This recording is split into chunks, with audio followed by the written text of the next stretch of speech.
എന്ത് വില കൊടുത്തും അധികാരം നിലനിർത്തുക. അതാണ് നമ്മുടെ മുഖ്യമന്ത്രി പിണറായി വിജയൻ്റെ ലക്ഷ്യം.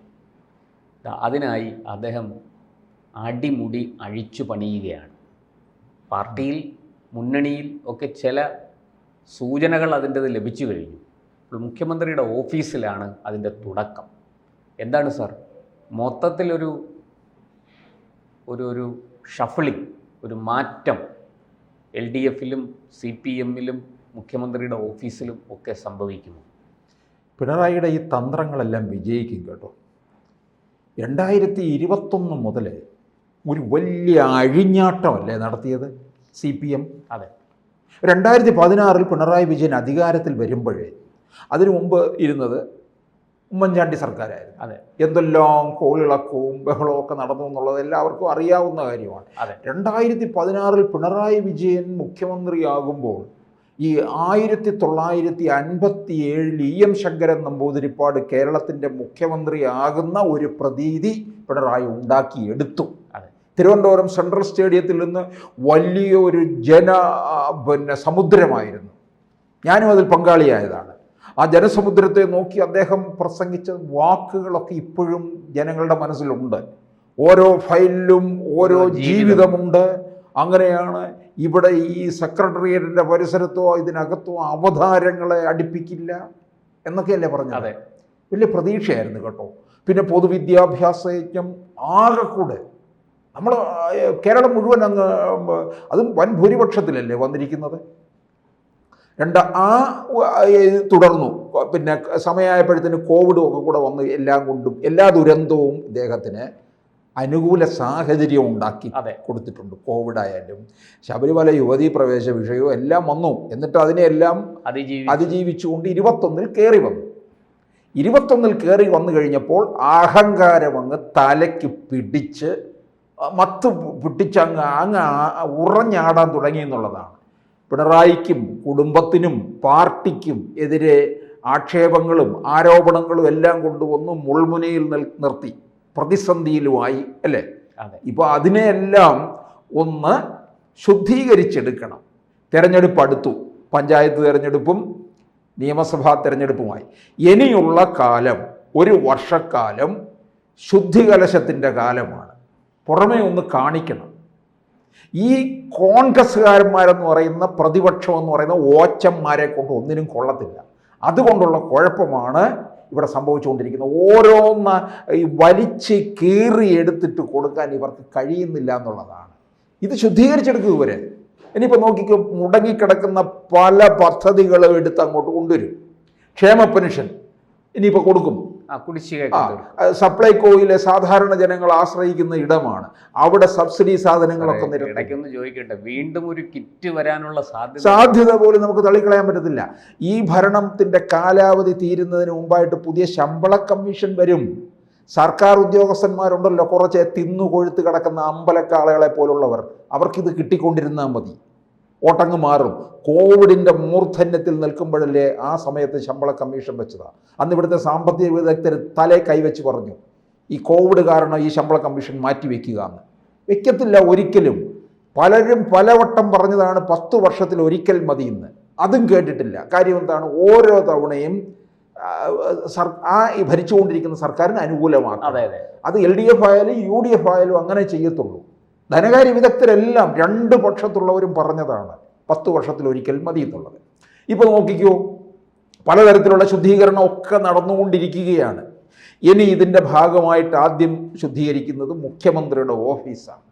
മുഖ്യമന്ത്രിയുടെ ഓഫീസ് എന്ന് പറയുമ്പോൾ എല്ലാവരുടെയും മനസ്സിലേക്ക് വരുന്നത് ശശിയും ശിവശങ്കരനും KM എബ്രഹാമും CM രവീന്ദ്രനും ഇങ്ങനെയുള്ള കുറേ പിന്നെ പിണറായിയുടെ ഭാഷയിൽ പറഞ്ഞാൽ കുറേ അവതാരങ്ങളാണ് ഉള്ളത്. അവിടേക്കാണ് പ്രദീപ് കുമാർ എത്തുന്നത്. മുൻ MLA. കോഴിക്കോട് നോർത്തിൽ നിന്ന് 3 തവണ MLA ആയിരുന്നു. ഈ മനുഷ്യനെ പോലെ ഇതുപോലെ CPMൽ നല്ല മനുഷ്യരുണ്ടോ എന്ന് നമുക്ക് സംശയം തോന്നിപ്പോകും.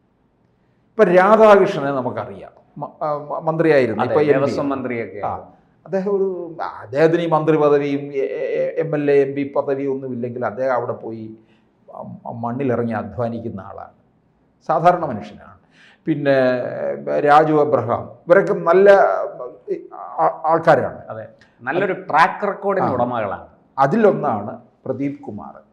പ്രദീപ് കുമാർ പിന്നെ 4ാം തവണ മത്സരത്തിൽ നിന്ന് പ്രദീപ് കുമാറിനെ മാറ്റി നിർത്തി 21-ൽ. 4ാം തവണയും മത്സരിച്ചാൽ അദ്ദേഹം ജയിച്ചാൽ മന്ത്രിയാവും.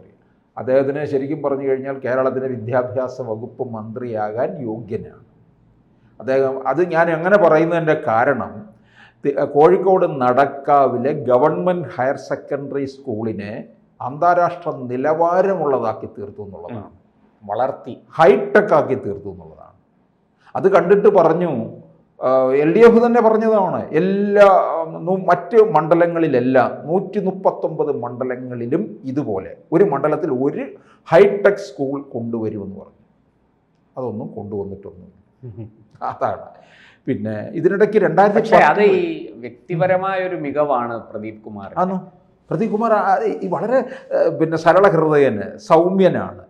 ഇദ്ദേഹത്തിൻ്റെ ഒരു വലിയ അധ്വാനമാണ് ആ നടക്കാവ് സ്കൂളിനെ അങ്ങനെ മാറ്റിയത്. എന്നിട്ട് 19-ൽ ഇദ്ദേഹത്തെ അവിടെ പിടിച്ച് ലോക്സഭയിലേക്ക്. അത് ആരോടെ മത്സരിച്ചത്? എം കെ രാഘവൻ, കോഴിക്കോട്ടുകാരുടെ രാഘവേട്ടൻ. പ്രദീപ് കുമാറും അങ്ങനെ വിളിക്കത്തുള്ളൂ. പ്രദീപ് കുമാറിന് അറിയാം രാഘവേട്ടനോട് മത്സരിക്കാൻ തക്ക യോഗ്യത എനിക്കില്ല എന്ന്. അന്ന് പിന്നെ കോൺഗ്രസിൻ്റെ ഒരു തരംഗത്തിലൊന്നുമല്ല എം കെ രാഘവൻ ജയിച്ചത്. എം കെ രാഘവന് കൊല്ലത്ത് എൻ കെ പ്രേമേന്ദ്രനുള്ള സ്വാധീനം പോലെയാണ് എം കെ രാഘവൻ ഉണ്ടെന്ന് പറയാം. ആദ്യം മത്സരിക്കാൻ ചെന്നപ്പോൾ എം കെ രാഘവന് കഷ്ടിച്ചൊക്കെ അങ്ങ് കടന്നുകൂടുകയാണ് ചെയ്തത്. പക്ഷെ പിന്നീട് മണ്ഡലത്തെ അങ്ങ് മാറ്റിയെടുത്തു എന്നുള്ളതാണ്. അങ്ങനെയാണ് പിന്നീട് എം കെ രാഘവൻ പിന്നെ കോഴിക്കോട്ടുകാർക്ക് രാഘവേട്ടനായി മാറിയുള്ളതാണ്. ശരിയാണ്. അപ്പം പ്രദീപ് കുമാറിനെ ഇവിടേക്ക് കൊണ്ടുവന്നപ്പോൾ നമ്മുടെ മുഖ്യമന്ത്രിയുടെ ഓഫീസിലേക്ക് കൊണ്ടുവരികയാണ്. അതിൻ്റെ കാരണം ഇതൊന്ന് ശുദ്ധീകരിക്കുക. പ്രദീപ് കുമാറിനെ പോലുള്ളവരൊക്കെ അവിടെ ഇരിക്കുന്നു. അല്ല സർ, പ്രദീപ് കുമാർ പണ്ട് VS ഗ്രൂപ്പിലായിരുന്നു. 2006 സംസ്ഥാന കമ്മിറ്റിയിലേക്ക് മത്സരിച്ചു. രാജു എബ്രഹാമും പരാജയപ്പെട്ടു പോയ പക്ഷക്കാരനാണ്. പക്ഷക്കാരനാണ്.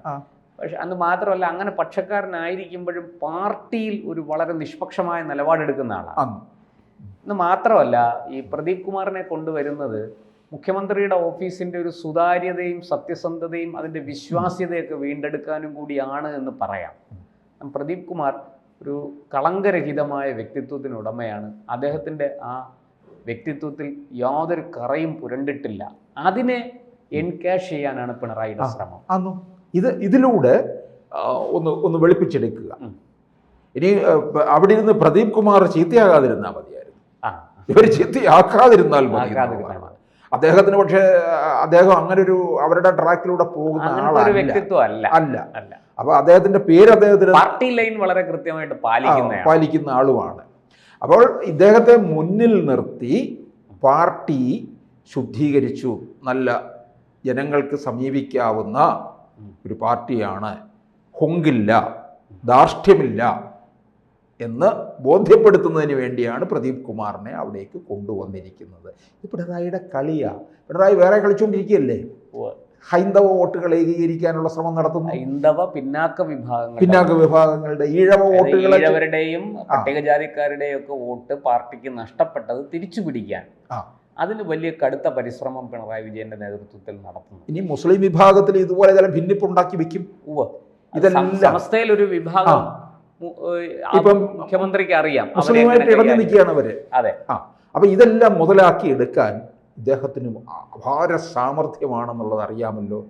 അത് അനുകൂല ഘടകമാക്കി മാറ്റിക്കൊണ്ട് 26-ലും ഇത് കളിക്കും. ഇത് കോൺഗ്രസ്സുകാർക്ക് ഇത് അറിയാതെ പോകുന്നു എന്നുള്ളതാണ്. അതിൽ നിന്നൊക്കെ നമ്മൾ മനസ്സിലാക്കേണ്ടത് കോൺഗ്രസ്സുകാരുടെ ചരമഗീതം നമുക്ക് പാടാറായി 2026 എന്നുള്ളതാണ്.